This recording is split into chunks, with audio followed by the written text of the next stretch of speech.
So what's the diagnosis? Okay, well, I looked at all those signs and symptoms and I still couldn't make the diagnosis, so I decided to call in, as I would in a medical case, I called in the consultants. And in this case, I called in F.A. Hayek, who's from the London School of Economics, a Nobel laureate for writing the little book, The Road to Serfdom. And I called in William Welk, who is a famous Harvard economist in the old days, who wrote about all the topics we've just talked about. All those signs and symptoms are present in William Welk's writing. And I called in Thomas DiLorenzo of the Mises Institute to ask them their diagnosis. Now, I got a diagnosis, and they all agreed about the diagnosis, but I'm going to warn you, this is kind of a shocking diagnosis. And I want to say this at the outset. This is a word that is misused. It's used to denigrate your political opponents and to throw around, and it has bad political connotations, but it is technically an economic term. And the term is fascism. Now, what is fascism? Fascism is essentially a public-private partnership where businesses and the government cooperate for the good of the whole. That's really what fascism is about. It's a utilitarian ethic, and it's characterized by vast regulations, violation of property rights, inflation, price controls, taxes, and criminalization of business activities. I think that's what we've got today. Now, when you think of fascism, unfortunately, people think of people in black boots killing Jews. That's not fascism, okay? That's Hitlerism. Fascism is an economic principle, and it comes from the Latin root of fascicle, which means to come together. And the idea is we all cooperate in trying to produce the best for the nation, but at the price of individual liberty.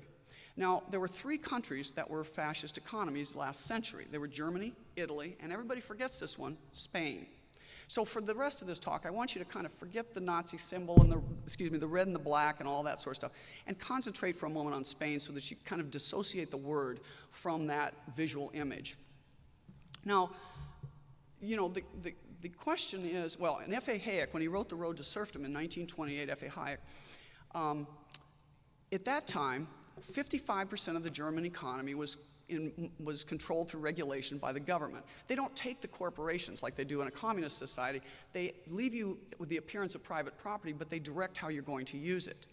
And 10% was given over to military spending. In the United States today, about 45% of the economy is directed by the government through regulation, and we budget 21% to the military. So the question we have to ask ourselves now is, here's the diagnosis. This is the kind of economy we have. How do we as business people survive it? Well, so I decided, well, let's try and find, somebody must have written about this. These economies were around for 20 years. Somebody in business must have written a book. And I found the book. And it's online at the Mises Institute, and you can find it yourself, and it takes one evening to read, and it is very enlightening. And it's where I got the title. It's called The Vampire Economy by Gunther Reimann. I hope to hell he got out of Germany after he wrote the book. But it was doing business under fascism. And here's the faceplate of the inside of the book. It's what a German auto manufacturer had to do to get 5,000 tires for his cars. Now, I looked at that, and the first thing I thought of was the FDA. I mean, think about all the wickets you have to go through to get something to market these days. This is what they had to do. And actually, this is truncated because this is only a 6-month, goat rope. That you have a 15-year to try and get your stuff to market sometimes.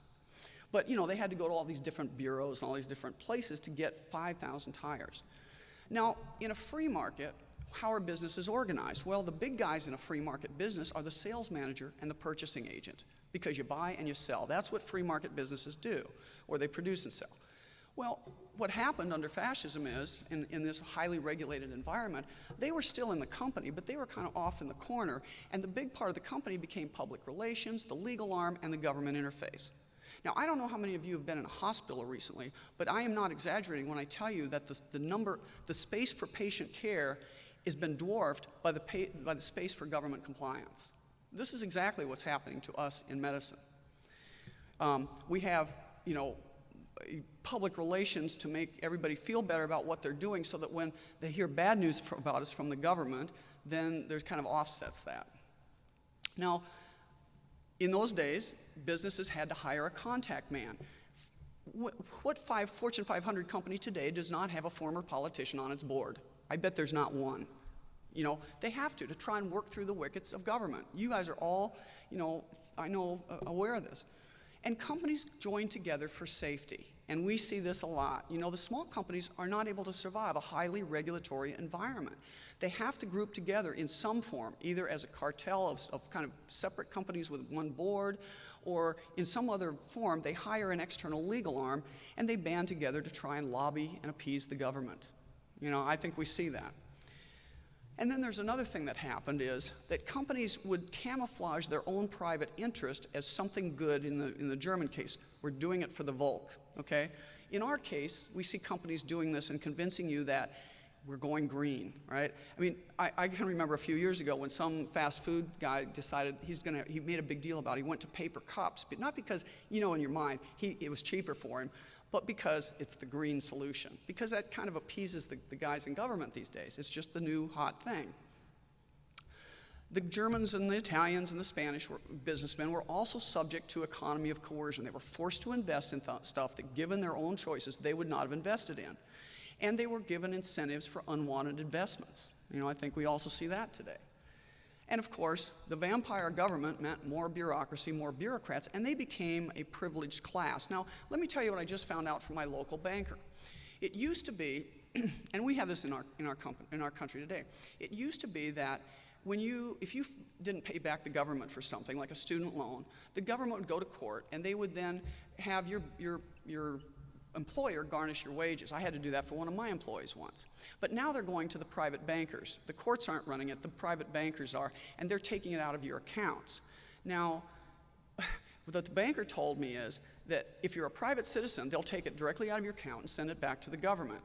But if your checks come in with an XXX prefix, that means those are government checks, either from a pension or welfare or your government pay. Those are immune. So government guys are immune from this garnishment. We are not. Interestingly, in the 1930s, this produced in Europe two kinds of businessmen. There was this guy that was just cowering in fear. He was afraid of being prosecuted. He couldn't keep track of these arcane laws. He feared every new extortion and that he would be bankrupt at any turn. And who were the new heroes? Interestingly, the courageous business guy, the guy that everybody looked up to, it wasn't because he'd invented the better mousetrap and he was now marketing it and he really had good business sense. It was because he knew how to get around the regulations. That was the new business hero. You know, skirting the black market, skirting illegality, but getting it through the government. And when all else fails, give up and join the government. That's what a lot of them did back then. And I see that today. Unfortunately, I have, you know, colleagues that give up practicing medicine and they go become government regulators, for God's sakes. I've got a friend that's now an insurance reviewer. I mean, sometimes you just give up and join them, which is another fascist principle of pragmatism over principle. I'm going to kind of hold my nose and do something I don't like just to survive.